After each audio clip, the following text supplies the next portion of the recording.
मेरे भाई मरवत साहब ने जो तकरीर किया है, उन्होंने जो बातें की हैं अपनी तकरीर के इख्तिताम पे,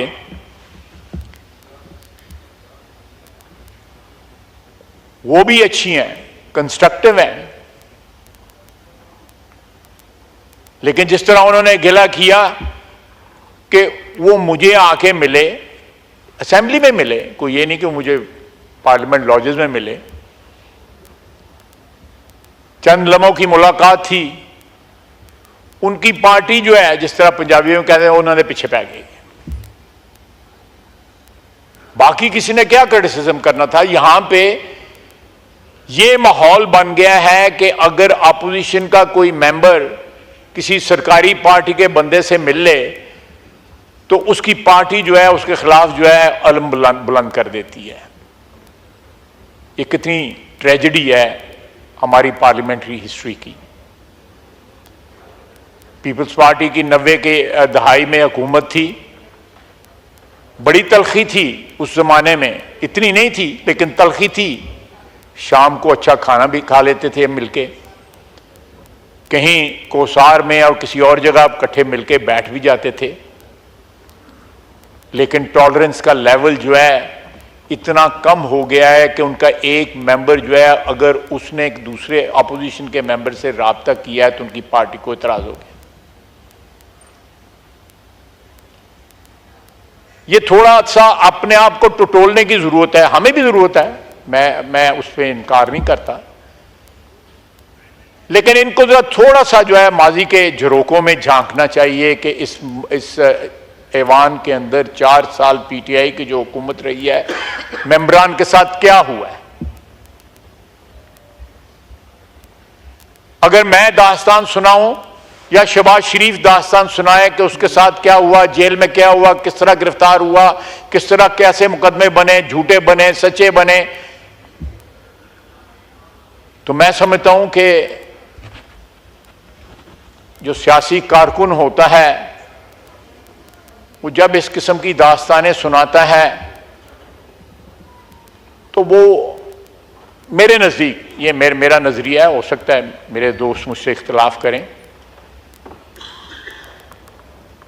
उसकी एक अपना एहतराम, एक अपनी इज्जत होती है, एक तकरीम होती है सियासी कारकुन की, जो हमारे मुल्क में जो आहिस्ता आहिस्ता मफकूद होती जा रही है।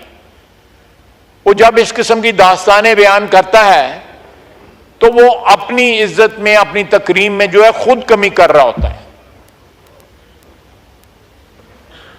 जुल्म होता है, ज्यादती होती है, तो सर ऊंचा उठा के जो है ना उसको सहना चाहिए, उसको बर्दाश्त करना चाहिए और साथ दुआ करनी चाहिए कि ये सिलसिला बंद हो। ये सिलसिला जो है वो जारी और सारी अगर रहे तो उसमें हमारा नुकसान है, इस मुल्क का नुकसान है, आइन और इस एक मुकद्दस ऐवान जो है उसका नुकसान है।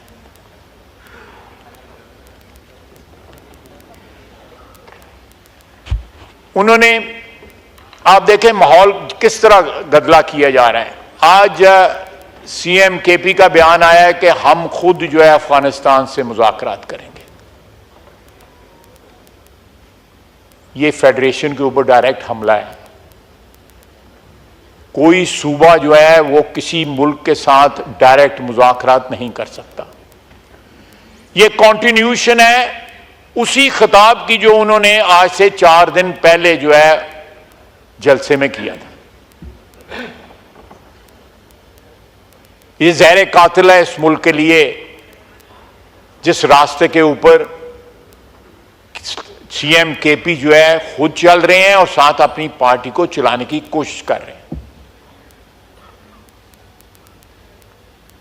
मैं जरा मुहतात बात कर रहा हूं क्योंकि मैं नहीं चाहता कि मेरे दोस्त जो हैं वो खफा हों और आपने जो इनिशिएटिव लिया है वो किसी तरह खुदा न खास्ता अंडरमाइन ना हो। आपने एक रवायत सेट की है कि आपने बगैर किसी कंडीशन के, बगैर किसी तकल्लुफ के, बगैर किसी से इजाजत लिए आपने ऐवान का सेंस लिया हुआ था पिछले 2 दिन के अंदर आपने जो भी रूल्स एंड रेगुलेशन जो आपको इजाजत देते हैं, आपने वो पावर इस्तेमाल की। मैं यहां पे आया सेनेट के इलेक्शन में वोट डालने, हम रात को देर से वापस हुए, अब फारग हुए। मैंने कोशिश की कि रात रहने दिया जाए, बजाय रात को मैं जाऊं और रात को जेल खोली जाए और मुझे भेजा जाए अंदर जो है, मैं कहता, लेकिन नहीं जा दी गई। मैं एक छोटी सी मिसाल आपको देता हूं कि तंग नजरी की जो है हुक्मरानी थी, विक्टिमाइजेशन जो है वो एक नॉर्म बन गया हुआ था, और उसमें कोई बंदा जो था वो बचा नहीं था हमारी पार्टी का। ये पीछे बैठे हुए हैं जिनके ऊपर क्या पता नहीं 60 किलो डाली थी कि 70 किलो डाली थी, और 7 कस्में उठाई गई थी। वो क्या अल्लाह की कसम उठाते थे? अल्लाह को जान देनी। सर ये जी चले नहीं, मैं वापस ले लेता हूं अगर आप हुक्म करते हैं अल्फाज। नहीं तलख बातें नहीं, मैं तलख बातें नहीं, मैं मरवत साहब, मैं स्पीकर साहब, जो मरवत साहब ने बात की है, मैं वो स्पिरिट कायम रखना चाहता हूं, मैं उसको विशिएट नहीं करना चाहता, लेकिन कम से कम रिकॉर्ड पे ये तो आना चाहिए, मेरा इतना तो हक है आज कि मैं जो आपने सिचुएशन क्रिएट की है, ये सारे दोस्त जो है वापस आए हैं, तो मैं जरा कंपैरिजन तो माजी के साथ करूं ना, थोड़ा सा जो है जमीर को ये भी तो टटोले ना कि क्या इन्होंने, किधर मेरा भाई बैठा हुआ है अली अहमद, अली मोहम्मद किधर बैठा हुआ है, नमाज पढ़े, चले नेक काम कर रहा है। मैं उससे पूछूं क्या उसने आवाज बुलंद की थी उस वक्त, या उस वक्त बहुत से लोग बैठे हुए हैं जो उस वक्त काबीना में थे, ओहदों पे थे, स्पीकर साहब बैठे हुए हैं, डेप्यूटी स्पीकर साहब तो वापस नहीं आए, किसी ने आवाज नहीं बुलंद की, किसी ने हमें दिलासा तक ना दिया। यहां जो है हमने इस फ्लोर के ऊपर, मेहरबानी आपकी, मैं आपका शुक्रिया अदा करता हूं। मस्ती खेल साहब तशरीफ जी। लोन वॉइस, मैं इसलिए ये बातें कर रहा हूं कि ताकि जहां आपने ये इनिशिएटिव लिया है, ये इनिशिएटिव जो है इसको दवाम हो, परमानेंस हो। ये ऐवान जो है अल्लाह के फजल से ये मुल्क कायम और दायम है, क़यामत तक क्या कायम और दायम है। ये रवायत जो आपने सेट की है, it should be followed in future. मैं वाहिद मेंबर हूं इस पार्लियामेंट की हिस्ट्री में जिसके ऊपर आर्टिकल 6 लगा था। शफकत महमूद साहब यहां पे एजुकेशन मिनिस्टर होते थे, मेरी उनके साथ जो है 55 साल की दोस्ती थी। उन्होंने मेरे खिलाफ प्रेस कॉन्फ्रेंस की, मैं FIA के दफ्तर एक दफा नहीं को 10 दफा जाके मैंने पेशियां भुगती, और पूरी कबीना जो है, उस कबीना के मेंबर यहां पे बैठे हुए हैं जिन्होंने मुझ पर आर्टिकल 6 लगाए। मैं वाहिद मेंबर हूं जिसके ऊपर किसी कबीना ने आर्टिकल 6 लगाए। और किस लिए? कि मेरा बाहर कारोबार है, वहां से पैसे आते थे जो अल्टीमेटली पे हाई कोर्ट ने, सुप्रीम कोर्ट ने, सब ने इंडोर्स किया कि वो सही है, लेजिटिमेट है। मैं टैक्स देता था, टैक्स को रिपोर्ट करता था। तो किस किस एक्सट्रीम तक गए हैं। मैं आपको एक बात जो है अपने एक्सपीरियंस की बताता हूं। मैं बहुत सी यहां पे बातें करता हूं, आप भी करते हैं, बस ये स्पीकर, मेरे दाने बाने लोग बैठे हुए हैं, ये मेरा भाई मिनिस्टर बैठा हुआ है। कितनी दफा हम वजीर आजम से पूछते हैं या अपने पार्टी प्रेसिडेंट से पूछते हैं, या उनसे डर के नहीं करते।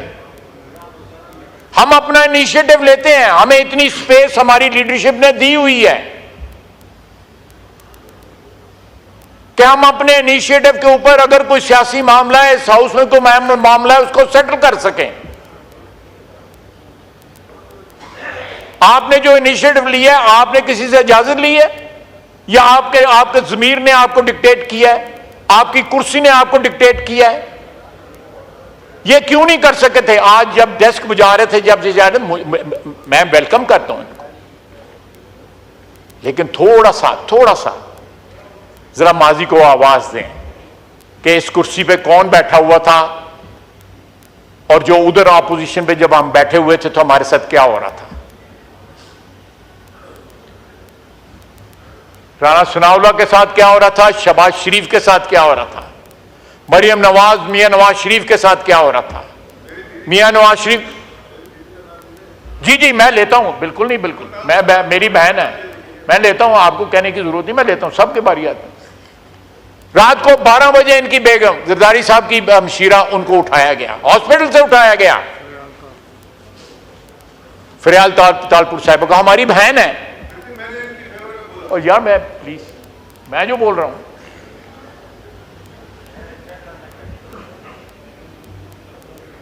आप देखें ये रवायतें, अगर ये रवायतें आप फॉलो करें या हम फॉलो करें, इधर से किसी को गिला नहीं होना चाहिए।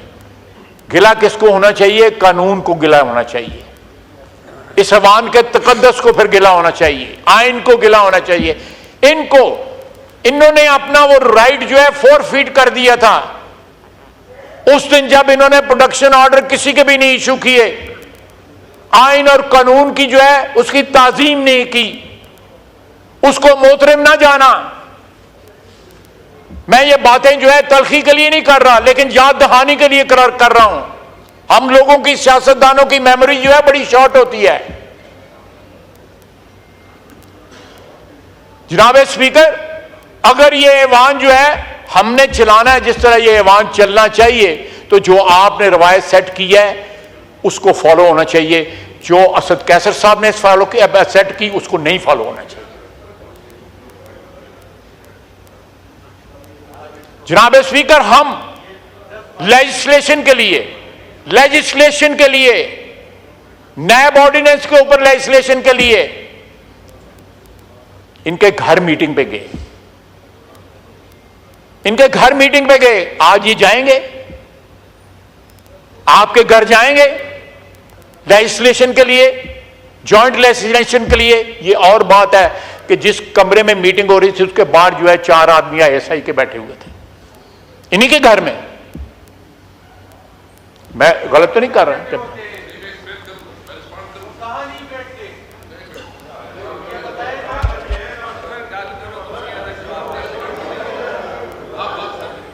जी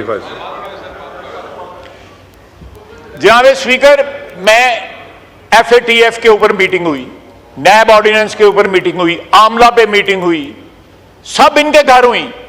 हमने कोऑपरेट किया क्योंकि नेशनल इंपॉर्टेंस की लेजिस्लेशन थी, हमने कोऑपरेट किया। लेकिन उन तमाम मीटिंगों के में आज ये ताना देते हैं ना, अभी भी ताना दिया है, ISI बाहर बैठी हुई थी। और जनाब स्पीकर, ये हमारा फर्ज बनता है कि अपनी इज्जत और तकरीम को जो है इनहांस करें। किसी और ने आके हमारी इज्जत और तकरीम को इनहांस नहीं करना। आपने ये जो इनिशिएटिव उठाया उससे इनहांस हुई है। जो तकरीम और इज्जत जो है वो जमीन पे रोली गई, आपने ये इनिशिएटिव कर लेके एक ये खुशी मना रहे हैं, बिल्कुल हम भी इनके साथ हैं। ये जुबिलेशन है इनके बेंचों के ऊपर, हम भी इनके साथ हैं। ये आपके चेंबर में बैठे हुए थे, आपने इनको वेलकम किया, बड़ा अच्छा किया, हमें कोई गिला गुजारी नहीं। हम समझते हैं ये काबिल तहसीन है। लेकिन खुदा के लिए